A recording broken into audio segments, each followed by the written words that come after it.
Eh bien le bonjour à toutes et à tous, donc aujourd'hui dans cette nouvelle vidéo je vais vous montrer comment j'ai réussi à fabriquer ce petit projecteur LED un petit peu puissant.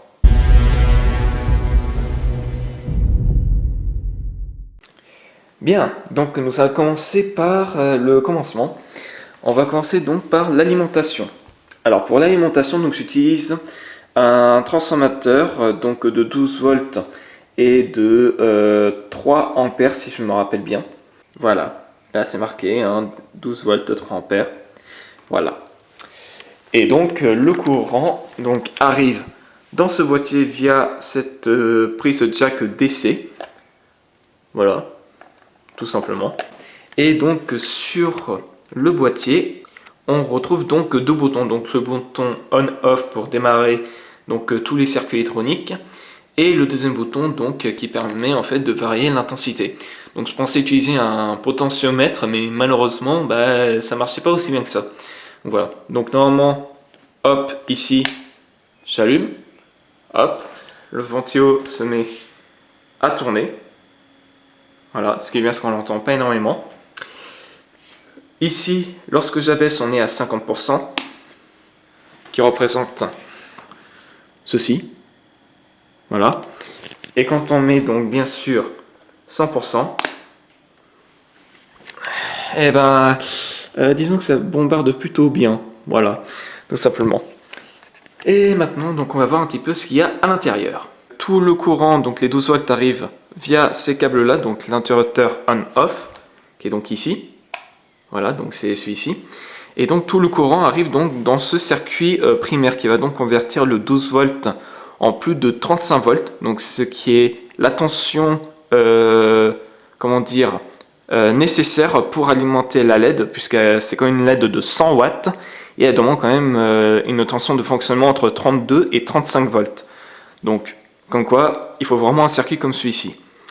En même temps que les câbles alimentent le circuit en 12 volts, il va alimenter ce petit circuit qui est ici, donc le bleu, qui va servir à alimenter en 12 volts le ventilateur qui se trouve donc là-haut, donc qui va refroidir la LED, mais ça on verra ça un petit peu plus tard. Alors vous allez me dire que j'aurais très bien pu alimenter le ventilateur directement, mais malheureusement c'est que quand je vais alimenter la LED, et ben en fait je vais avoir une chute de tension au niveau des câbles. Ce qui signifie que, grosso modo, lorsque je vais allumer la LED, le ventilateur ne va pas tourner au maximum de ses capacités. Du coup, le ventilateur va avoir une diminution de puissance et du coup, il va pas très bien refroidir la LED. Et si la LED n'est pas refroidie, en fait, elle va arrêter de fonctionner. Elle va chauffer tellement qu'elle va littéralement griller. Et ça, c'est un truc que je ne peux pas me permettre. Le pièce qui vient de passer, tranquille, normal. Enfin bref, donc voilà. Donc ensuite, on a les câbles du ventilateur qui vont, hop, vers la prise qui est en haut. Voilà. Hop, la prise qui est donc ici. Les pièces n'arrivent pas à passer là derrière. Fait chier.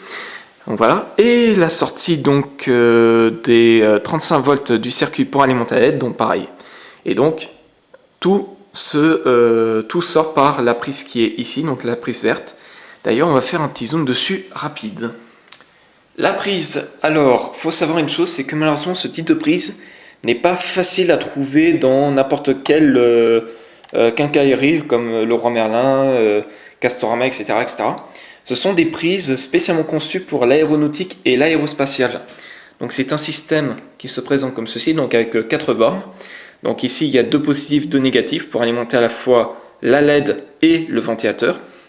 Voilà, donc c'est vraiment très simple à installer. Hein. C'est juste, t'enfonces, tu tournes et tu clips. Voilà, tout simplement. Et là, on a du 12 et du 32 volts. Ou 35 volts, je ne sais plus exactement, j'ai un peu mal. Donc, dans ce câble, nous avons du 12 et du 35 volts qui vont alimenter donc à la fois le ventilateur et la LED. Voilà. Maintenant qu'on a vu un petit peu la partie électronique, on va voir le résultat final, c'est-à-dire donc le projecteur. Bien, le projecteur donc se présente comme ceci, en 3 parties. Hop, je vais visser un peu. Voilà. Donc, voici les 3 parties principaux. Donc en premier le radiateur, donc c'est ce qui va permettre au flux d'air de circuler entre le ventilateur et la LED, parce que je vous rappelle que si la LED n'est pas refroidie, elle va griller, elle ne va plus fonctionner. Et une LED comme ça, bon, c'est pas très cher, mais c'est quand même entre 8 à 15 euros selon le modèle et la marque. Donc voilà.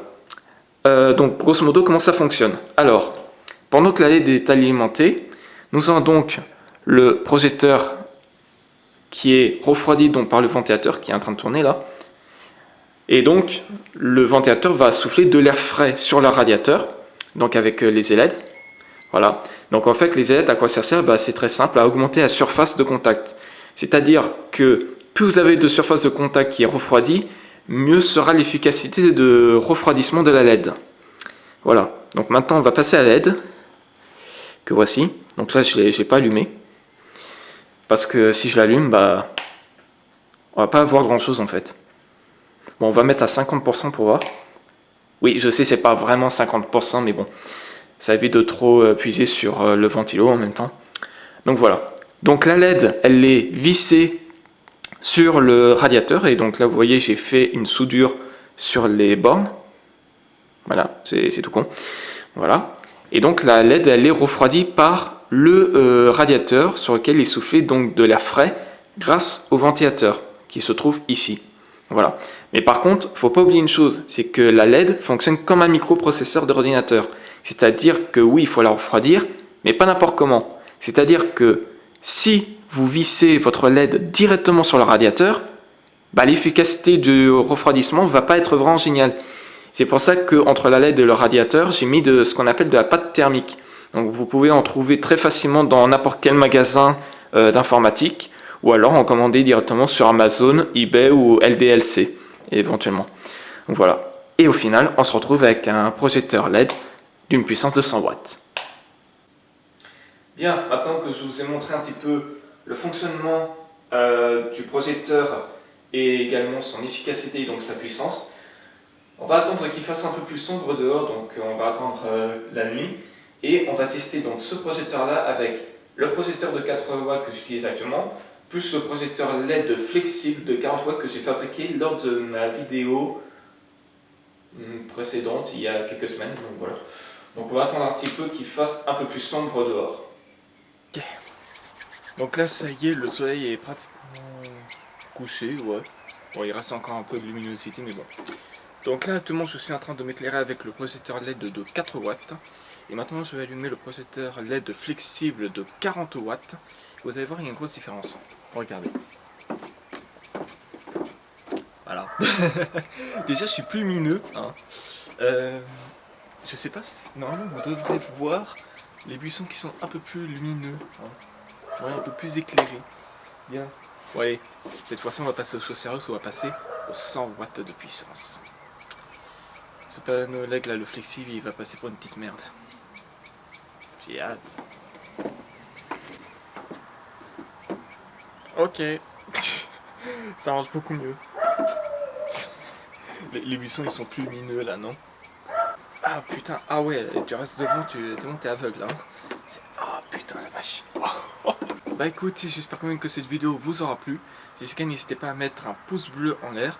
Et surtout, n'hésitez pas non plus à vous abonner à ma chaîne YouTube. Donc voilà. Bon allez, moi je vais rentrer, je commence à avoir froid. Oh putain, qu'est-ce qu'on se caille là. Oh.